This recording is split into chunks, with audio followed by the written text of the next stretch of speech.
हा निर्णय घेतला केव्हा गेला की आपल्याला कुस्तीच खेळायची आहे किंवा आपल्याला ह्याच क्षेत्राकडे वळायचं आहे? म्हणजे लहानपणापासून घरातलं वातावरण हा घरातलं वातावरण वडिलांना जास्त आवड होती सुरुवातीपासून. वडील चांगले कुस्ती पैलवान झाले पाहिजेत अशी आजोबांची इच्छा होती. मग ती काही परिस्थिती असेल किंवा काही कारणामुळे वडिलांना ते जमलं नाही.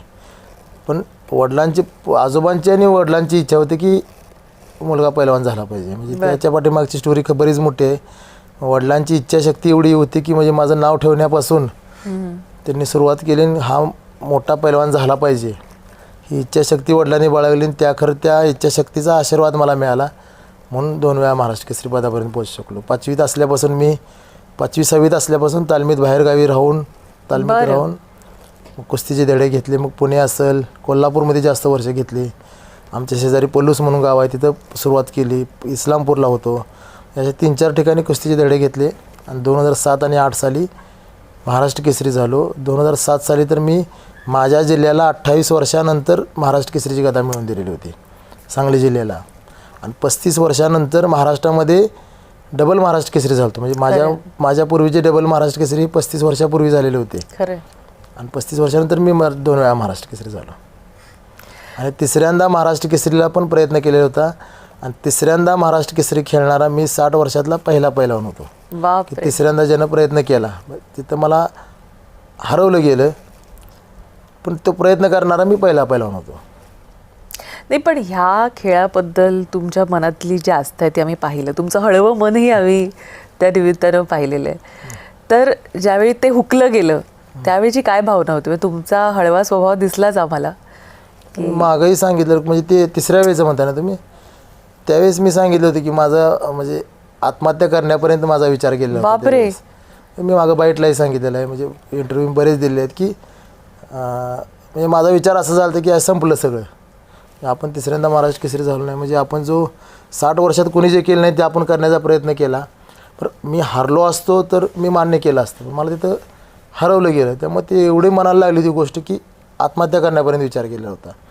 म्हणूनच मी परवा ज्यावेळी तिसऱ्यांदा महाराष्ट्र केसरी झाले मागच्या 24 साली तर शिवराज राक्षे पैलवानवर जो अन्याय झाला पंचांच्या चुकीमुळं त्यावेळी ती माझी जुनी भावना होती किंवा जुना राग व्यक्त झाला. आणि मी म्हटलं त्या शिवराज राक्षेने त्या पंचाला गोळ्या घालून ठार करायला पाहिजे होतं. कारण मी त्या अनुभवातनं मी गेलेलो होतो. मी आत्महत्येचा विचार केला होता. तोच विचार शिवराज राक्षे करेल त्या भावनेतनं मी म्हणलो की ते तू करण्यापेक्षा त्यालाच गोळ्या घातल्या पाहिजेस तू. कारण आम्ही 20-20 वर्ष कष्ट करून त्या पदापर्यंत पोचलेलो असतो. आता शिवराज राक्षे पण तिसऱ्यांदा होणार होता महाराष्ट्र केसरी.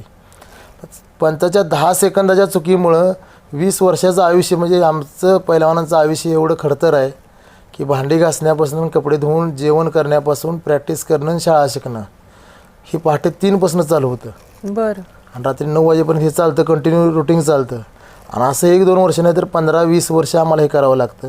आणि तेवढं करून आम्ही त्या पदापर्यंत पोचतो. आणि तिथं पोचल्यानंतर एखाद्या पंचाच्या 10 सेकंदाच्या चुकीनं जर ते सगळं 20 वर्षावर जर पाणी जाणार असलं तर हा मी परवा बोलून गेलेलो होतो ह्या गोष्टी.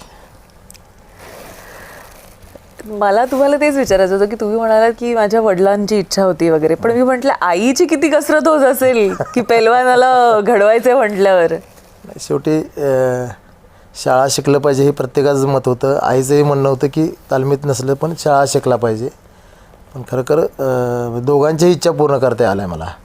माझं MA MPED झालेलं आहे आणि वडिलांची इच्छेप्रमाणे महाराष्ट्र केसरी झालो. त्यामुळे मला त्या गोष्टीचं समाधान आहे की आई म्हणत होती की तालमीत नको घालायला शाळा शिकला पाहिजे. तालमीत गेले तर शाळा शिकणार नाही म्हणून शाळाही शिकलो. आईपासून दूर जावं लागेल. हां तो तर महत्त्वाचा म्हणजे अगदी एकदम आमच्या त्या लहान वयामध्ये एकदम दुःखाचा प्रसंग ते आमचा तिथून लांब जाणं. म्हणून मी जे आता माझ्या गावामध्ये तालीम बांधतो आहे. बरं. भारतातील सगळ्यात मोठी तालीम मी आता काम चालू आहे 40% काम झालेलं आहे माझं. मग त्या परिसरामध्ये असं केलं की कुठली सुविधा नाही असं नाही 3 एकर एरियामध्ये आहे तिथं. बरं.